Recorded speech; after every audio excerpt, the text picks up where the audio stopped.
Μεταφερόμαστε στο Παρίσι, όπου οδομαχίες και άγριες συμπλοκές σημειώθηκαν το βράδυ στο 19ο διαμέρισμα της γαλλικής πρωτεύουσας, όπου έχουν συγκεντρωθεί μετανάστες και πρόσφυγες από το Καλέ. Συνδεόμαστε με την Μαρία Δεναξά, η οποία έχει το ρεπορτάζ.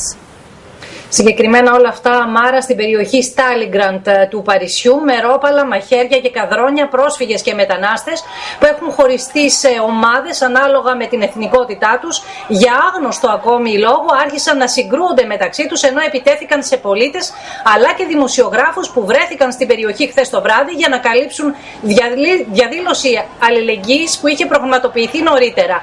Οι μετανάστες που μένουν σε σκηνές, στα πεζοδρόμια αλλά και στη μέση των δρόμων έχουν μετατρέψει την περιοχή σε εμπόλεμη ζώνη, όπου κάθε λίγο και λιγάκι, όπως βλέπουμε και στο βίντεο, ξεσπούν βία επεισόδια, προκαλώντας μεγάλη αναστάτωση σε όσους μένουν στην περιοχή ή έχουν τα καταστήματά τους.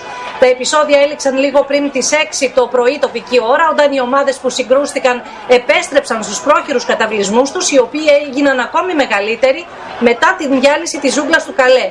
Αξίζει να σημειωθεί, Μάρα, ότι το βίντεο που βλέπουμε, αλλά και γενικά οι βίαιες συγκρούσεις, αποσιωπήθηκαν σχεδόν από το σύνολο των γαλλικών μέσων ενημέρωσης για να μην πάρουν έκταση οι αντιδράσεις και φυσικά ο προβληματισμός στην προεκλογική Γαλλία.